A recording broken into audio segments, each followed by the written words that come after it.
জয় Hind friend, আজকে আমরা Indian ম্যাপের ক্লাস শুরু করলাম। তো ইন্ডিয়াতে বা ভারতে টোটাল আছে 28টি রাজ্য আর 8টি কেন্দ্রশাসিত অঞ্চল।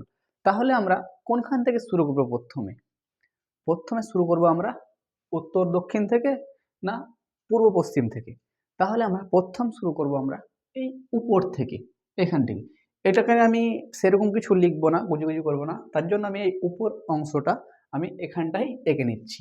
তো উপর অংশটা যদি আমি আঁকি ঠিক এইরকম, মানে এরকম আকারে দেখাবে, ঠিক অর্ধেক পানের মতো। তো আমরা এটাকে পুরোটাই আমরা কাশ্মীর মনে করি। তো এবার বলবে কাশ্মীর সম্বন্ধে আমরা আজ ধারণা করি, যদি কাশ্মীর কি, কাশ্মীর কোথায় আছে, বর্তমানে ভারতের কত পার্সেন্ট কাশ্মীর, কাশ্মীরে কিসের জন্য এত আতঙ্কবাদী হামলা, বা কাশ্মীরের মানে মূল সমস্যা কি, সেই সম্বন্ধেও আমরা একটু জানবো, ভূগোলও জানবো এবং ইতিহাস সম্পর্কে কিছু ধারণা রাখবো।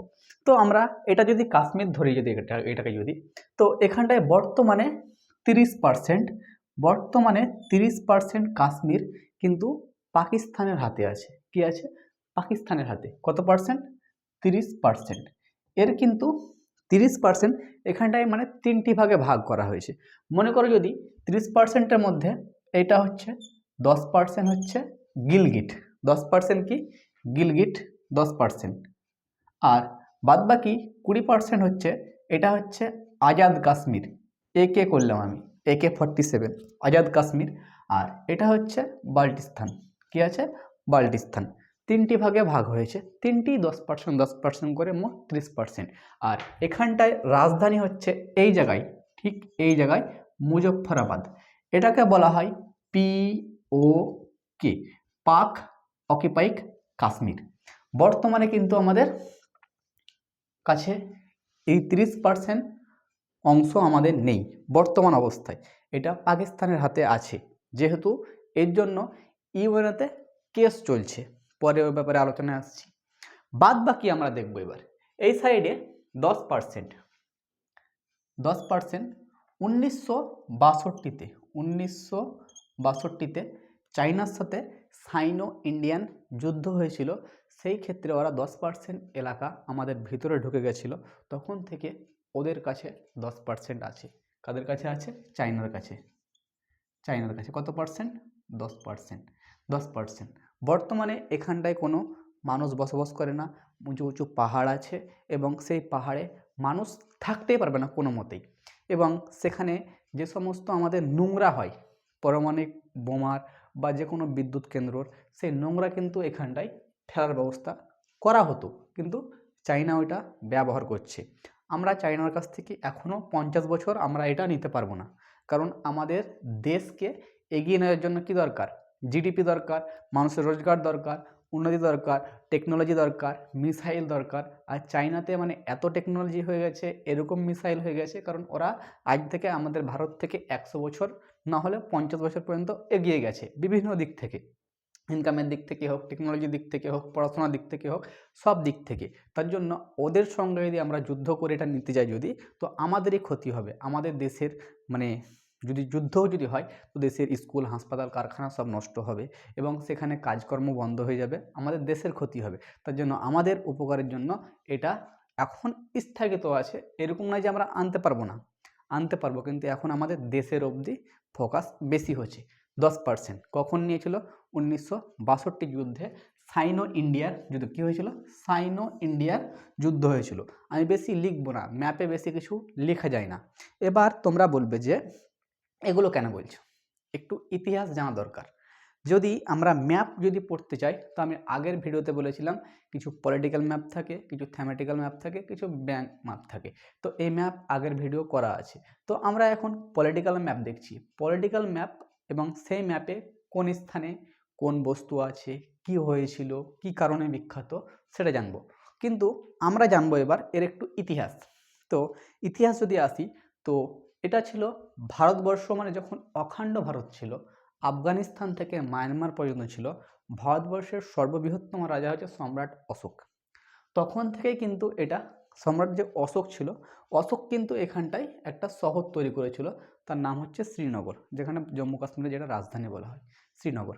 ধরো তখন থেকে কিন্তু কাশ্মীর এরকম অশান্ত এলাকা, পাহাড় পর্বত সবসময়। আফগানিস্তানে দেখছো না, পাহাড় পর্বত এলাকা সবসময় মারপিট, মানে রাশিয়াকে যুদ্ধ করে তাড়িয়ে দিল, ইউএসএ এলো যুদ্ধ করে তাড়িয়ে দিল, মানে ও কারোর সঙ্গেও সম্পর্ক কি, মানে কারোর সঙ্গেও মানে খাতির রাখবে না, যে আসবে যুদ্ধতে হারবে।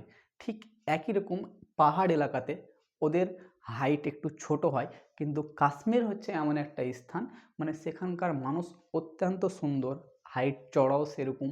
যেমন আমাদের দেখো হিমাচল প্রদেশের আমাদের যেগুলো ইন্ডিয়ান আর্মিগুলো আসে, ওদেরকে ছোট ছোট মনে হয়, কিন্তু ওরা বহুত বড় বড় পদে থাকে। আমরা যখন এনসিসি করতাম তখন আমাদেরকে এসে প্যারেড করাতো, আমরা রেখে আসতাম স্টেশনে গিয়ে, এবং সে চলে যেত এবং আসতো, টিফিন টিফিন খাতো, এবং কিছু সেরকম কিছু খেতো না। 2 পিস যদি 4 পিস কলা দিত তো 1 পিস কলা খেত, আর 4 পিস যদি রুটি দিত বা পুরি দিত তো 1 পিস করে খেত।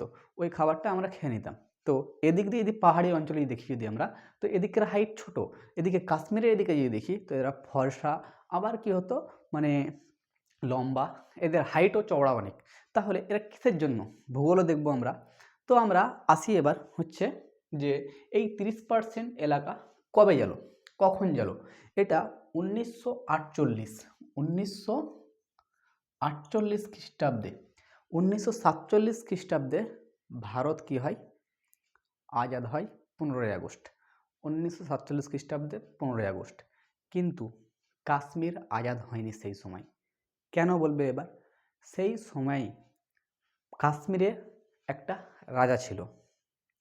সেই রাজা, বলবে রাজা কি করে হলো, তো ভারতবর্ষের রাজা ছিল সম্রাট অশোক। তো আস্তে আস্তে আস্তে বহু রাজা পরিবর্তন হয়েছে। তারপরে শিখদের হাতে, মানে যে শিখ ধর্ম আছে, শিখ ধর্মদের হাতে এটা, মানে শিখ রাজাদের হাতে এটা চলে যায়। শিখরা পরে ইংরেজদের হাতে চলে যায়। ইংরেজরা কিন্তু এখানকার একটা শাসক ছিল ডোগরা, ডোগরা ডোগরা শাসক, তার নাম ছিল হরি সিং। হরি সিং, এই হরি সিংকে কিন্তু বিক্রি করে দেয় এই পুরো কাশ্মীরটাকে, এই পুরো কাশ্মীরটাকে বিক্রি করে দেয় এবং সে কিনে নেয়।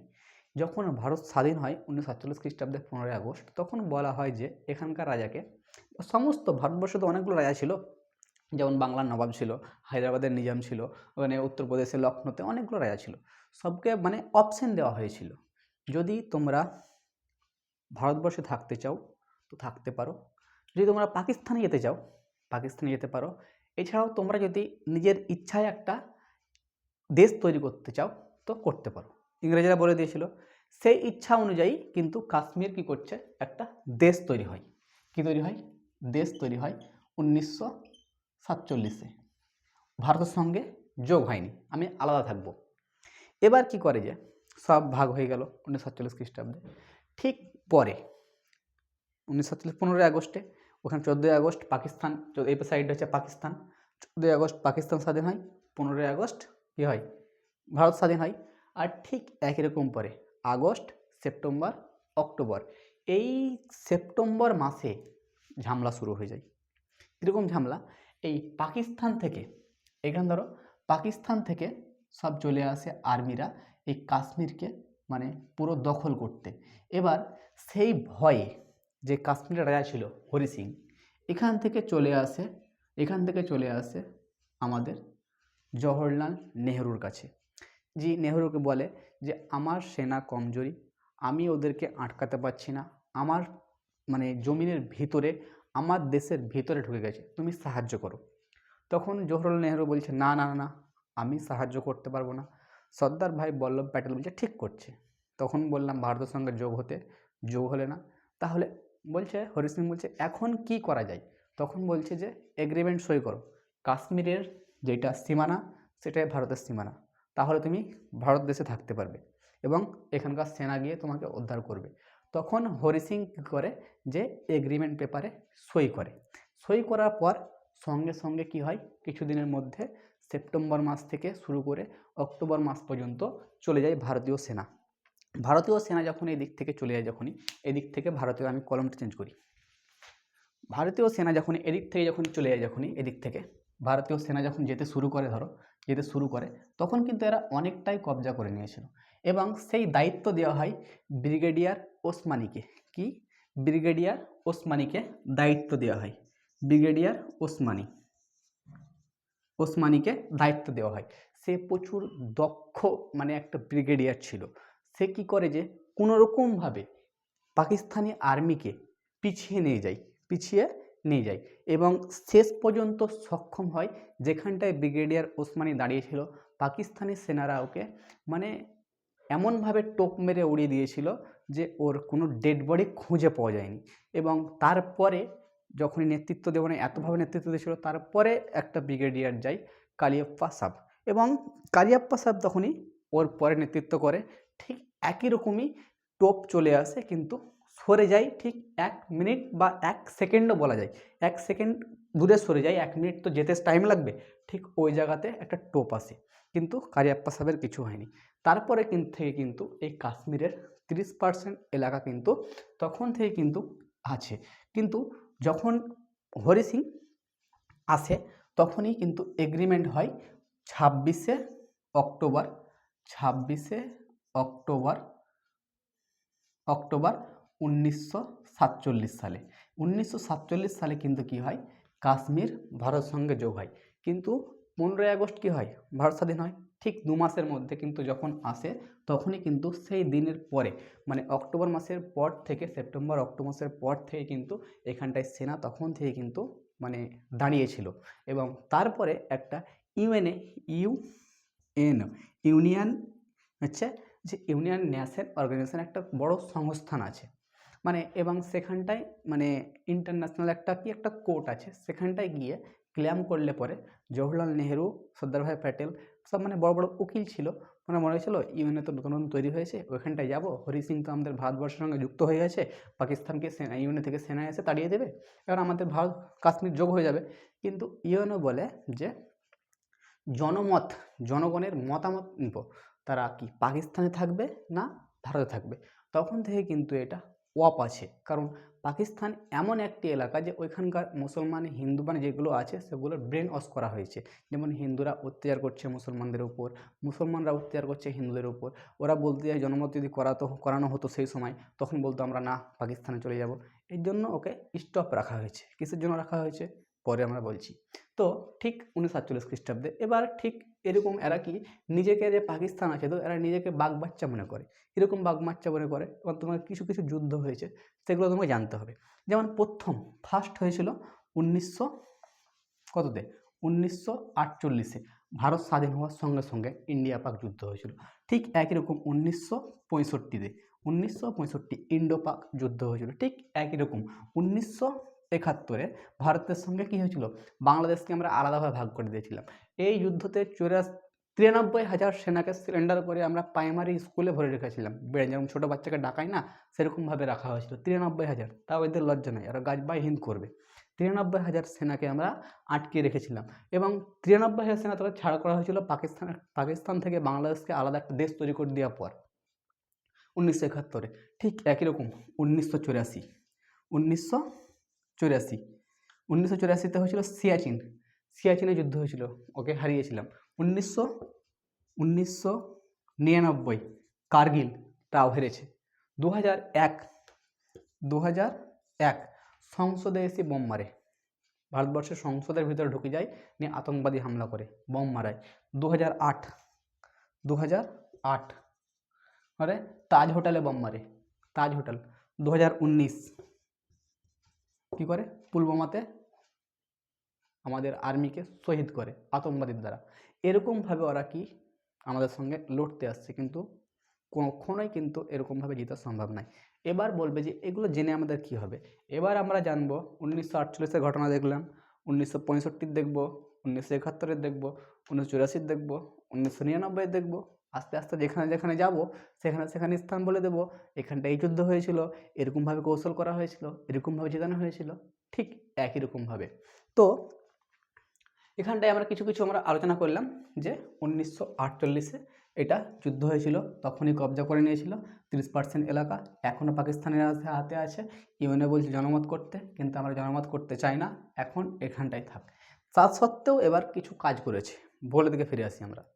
যেই গিলগিট, এখানটায় গিলগিট আছে, গিলগিটে একটা এয়ার বেস, মানে এয়ার বেসকে ইউএসএ কে দিয়ে দিয়েছে। কাকে দিয়েছে? ইউএসএ, ইউএসএ, ইউনাইটেড স্টেট আমেরিকাকে।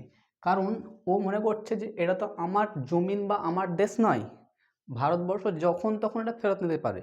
তার জন্য একটা সেনা ছাউনি বেস দিয়ে দিয়েছে আমেরিকাকে, সেখানটায় ব্যবহার করছে ভাড়া। আমেরিকা ভাড়া দিচ্ছে, পাকিস্তান সেটা গুনে নিচ্ছে। কারণ দেখছে যদি আব্বা খেপে যায় এই সাইড থেকে কোনো সময় একবার, তো চলে আসবে, আমাকে তো আটকাবার কেউ নাই। তার জন্য চাচাকে ডেকে নিয়ে এসে রেখে দিয়েছে গিলগিট। তাহলে গিলগিট এয়ারবেস কোথায় আছে? তখন বলবে যে গিলগিটে। কোথায়? কার এয়ারবেস? আমেরিকার। ঠিক একই রকমের এখানটাই যেটা দেখতে পেয়েছে বাল্টিস্তান, এখানটায় সাসকাম ঘাঁটি, সাসকাম সাসকাম ঘাঁটি, সাসকাম ঘাঁটি কে চায়নাকে গিফট করে দিয়েছে। কাকে গিফট করে? একটা গ্রামকে ধরো চায়নাকে গিফট করে দিয়েছে, চায়নাকে খুশি করার জন্য। যখন দেখবে ছোট কোনো ব্যক্তি বড় কোনো ব্যক্তির কাছে যাবে বা যে হোক, তখন ও কিছু না কিছু একটা নিয়ে যাওয়ার চেষ্টা করবে যে ওকে যে খুশি করব।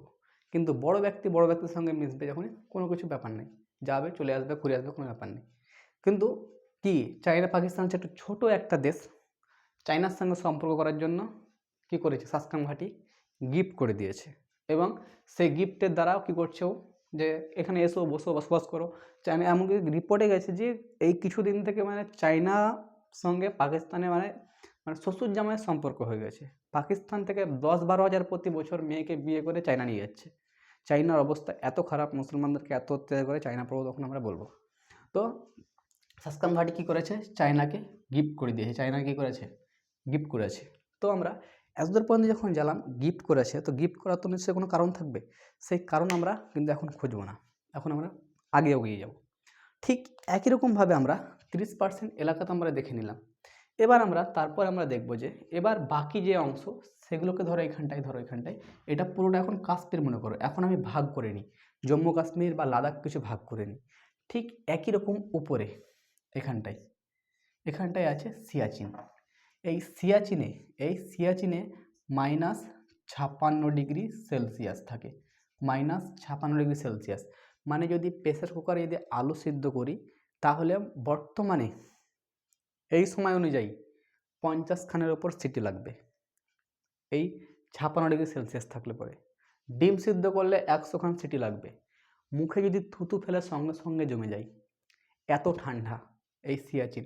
প্রায় যে বরফ জমে আছে, 1000 বছর ধরে বরফ জমে আছে এখানটাতে।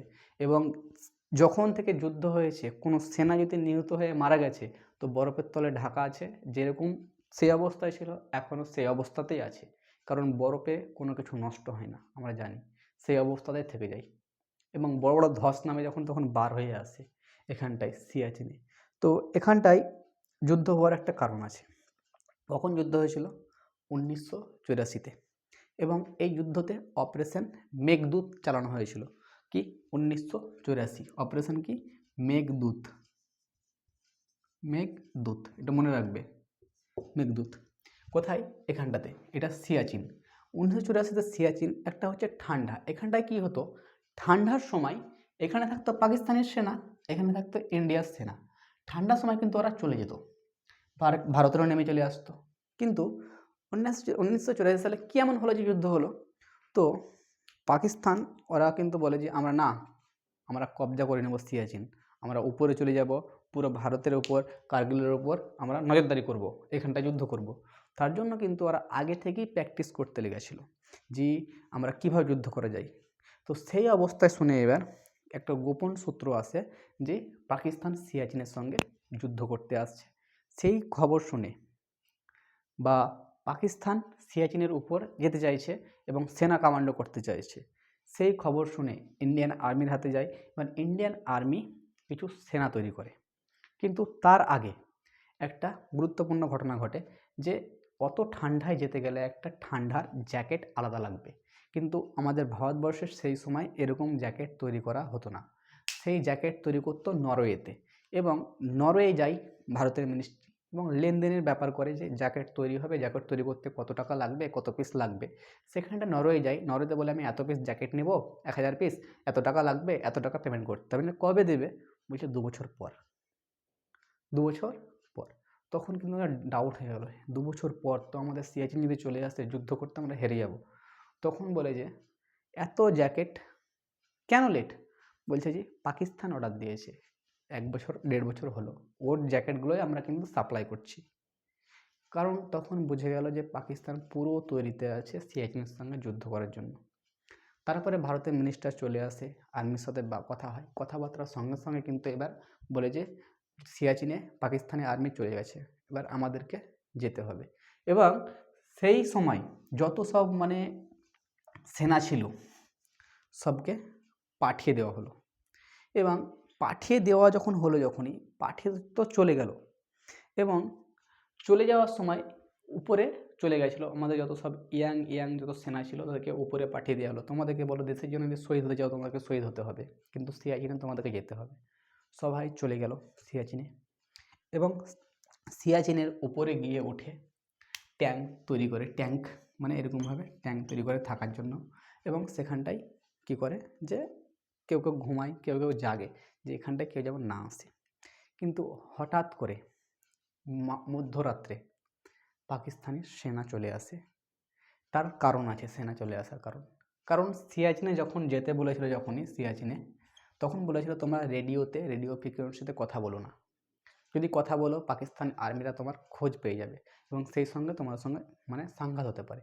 তখন ওইখানে গিয়ে এতই শরীর দুর্বল হয়ে যাচ্ছিল সবারই, মানে ঠান্ডাতে গিয়ে বুকে ঠান্ডা জমে যাচ্ছিলো, নাকে এরকমভাবে ঠান্ডা লেগে জ্বর সর্দি কাশি, তখনই মানে মজবুর, মানে একটা কি হয় না যে কথা বলতেই হবে, ওষুধ পানি আনতেই হবে, সে বললো, যখনই বলতে লেগেছিলো তখনই কিন্তু পাকিস্তানি আর্মি রেডিও ফ্রিকোয়েন্সি কিন্তু জানতে পেরে যায়।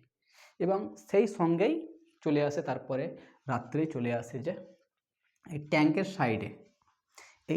সাইডে একটা আর্মির গার্ড দিচ্ছিল, যারা ভিতরে কিছু ঘুমাচ্ছে গার্ড দিচ্ছিল। তো পাকিস্তানি আর্মিরা কি করছে, একে এমনভাবে মেরেছে একবারে হেডে, আর ওর কিন্তু এটা ধরো গুলি ছিল, বন্দুক গুলি এটা, কিন্তু ও কী করেছিল অটো কক করে দিয়েছিল। এবার যখনই গুলি হেড যখন সঙ্গে সঙ্গে মারা গেছে, এই কিন্তু বন্দুকটা অটোমেটিক ফায়ারিং হতে লেগেছে।